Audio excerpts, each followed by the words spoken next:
He developed a provocative vision of his engines of creation, the coming age of nanotechnology in 1990. In 1959, Richard Feynman, a Nobel Prize winner in physics, said, quote, "I want to build a billion tiny factories, models of each other, which are manufacturing simultaneously. The principles of physics, as far as I can see, do not speak against the possibility of maneuvering things atom by atom. It is not an attempt to violate any laws. It is something in principle that can be done, but in practice, it has not been done because we are too big." End quote. Based on Feynman's vision of miniature factories using nanomachines to build complex products, advanced nanotechnology will make use of positionally controlled mechanochemistry guided by molecular machine systems.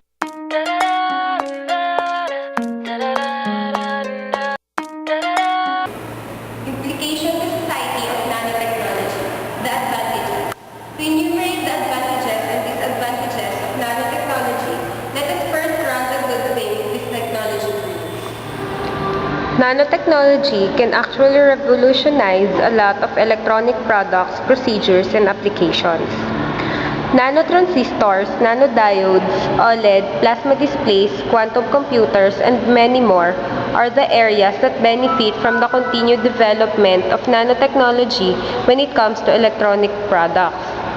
Such items like batteries, fuel cells, and solar cells can be built smaller but can be made to be more effective with this technology.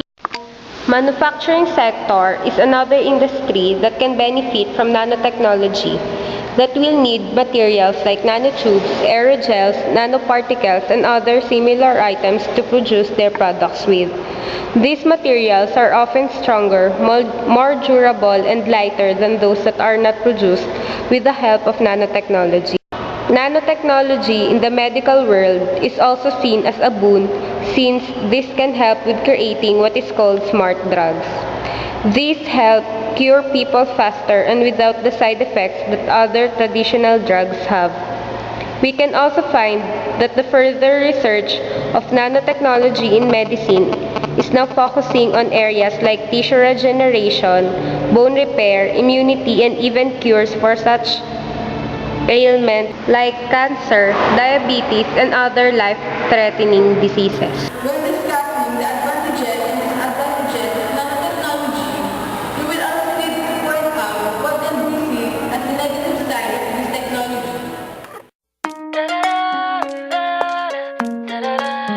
Included in the list of disadvantages of this science and its development is the possible loss of jobs in the traditional farming and manufacturing industry.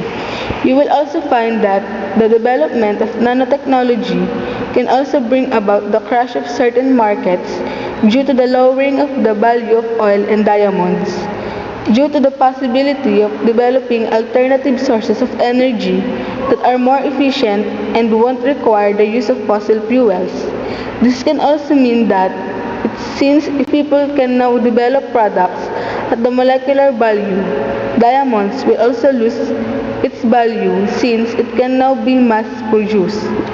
Atomic weapons can now be more accessible and made to be more powerful and more destructive. This can also become more accessible with nanotechnology. Since these particles are very small, problems can actually arise from the inhalation of these minute particles, much like the problems a person gets from inhaling minute asbestos particles. Presently, nanotechnology is very expensive and developing it can cost you a lot of money. It is also pretty difficult to manufacture, which is probably why products made with nanotechnology are more expensive. Nanotechnology is expected to prove helpful in the production of new materials. It can prove being useful in a variety of fields like electronics and medicine. But we need to look at the dangers it may pose to the life forms on Earth. According to a discovery, Silver nanoparticles used in socks to fight food odor, if released in water, can prove detrimental to the purity of water. Silver nanoparticles are bacteriostatic, by which we mean that they limit the growth of bacteria. This may result in the destruction of bacteria that help breaking down the organic matter in water treatment plants.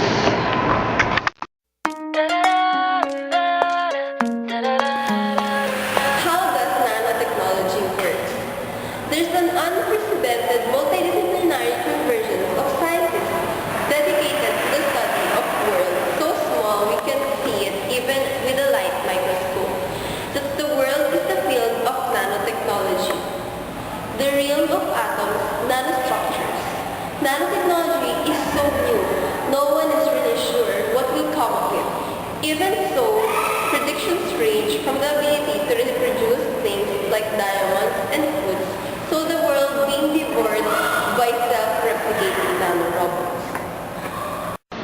In order to understand the unusual world of nanotechnology, we need to get an idea of the units of measure involved. A centimeter is 100th of a meter. A millimeter is a 1,000th of a meter. And the micrometer is a 1,000,000th of a meter. But all of these are still huge compared to the nanoscale. A nanometer is 1 billionth of a meter, smaller than the wavelength of visible light and 100,000th of the width of a human hair. As small as a nanometer is, it's still large compared to the atomic scale. An atomic has a diameter of about 0.1 nanometer. An atom's nucleus is much smaller, about 0.00001 nanometer. Atoms are the building blocks for all matter in our universe. You and everything around you are made of atoms.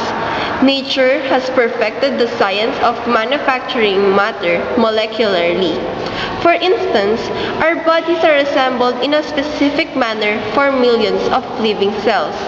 Cells are nature's nanomachines. At the atomic scale, elements are at their most basic level.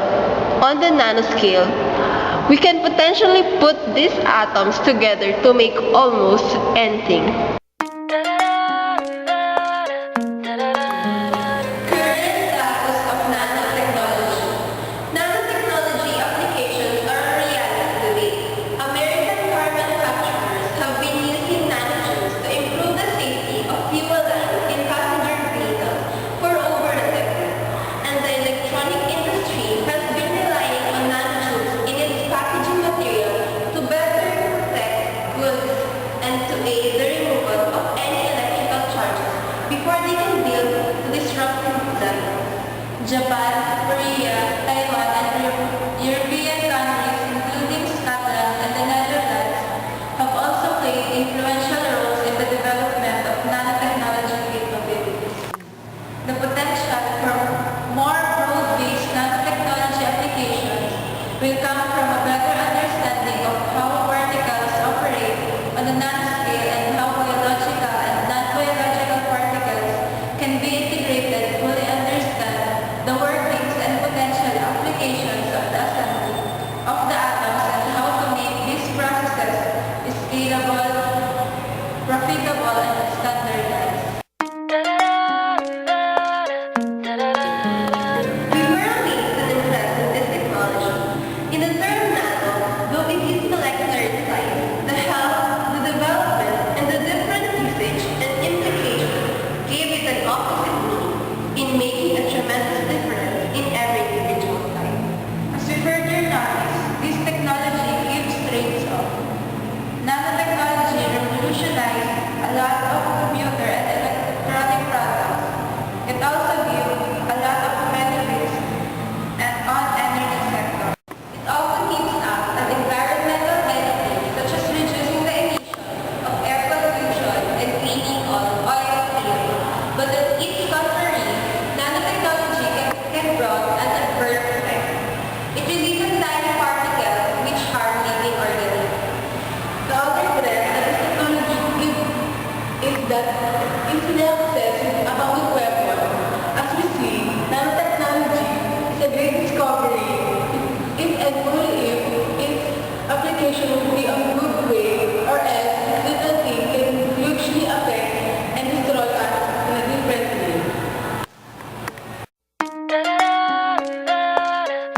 a way of explaining our material world. Finally, chemistry figures more prominently in other fields, such as in biology, in the advancement of medicines. Chemistry in every field is useful intellectual tools making important decisions. The role of chemistry in the prevailing society is an enormous benefit. We are familiar with many chemicals which have become part and parcel in our daily life. Chlorine has become an important commercial chemical. Today, chlorine has turned into the main element of producing more than 1,000 chlorine compounds which are of great importance in the chemical industry, introducing polyvinyl chloride or PVC as plastics for pipes.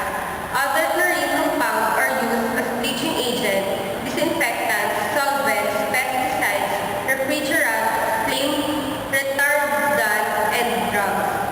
Cholera, typhoid fever, and dysentery are dangerous diseases transmitted. Application of chemistry to society in nanotechnology.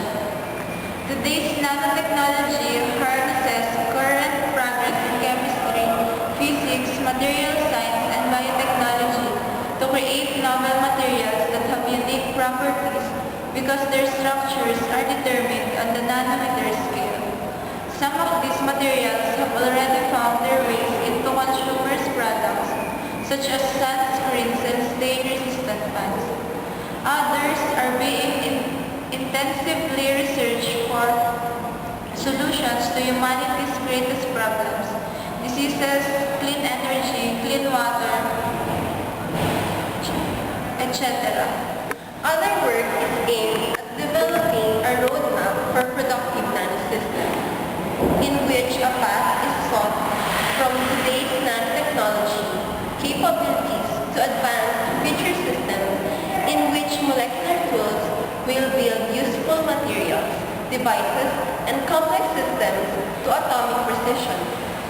The products of advanced nanotechnology that will become available in coming decades promise even more revolutionary applications to products of current and near-term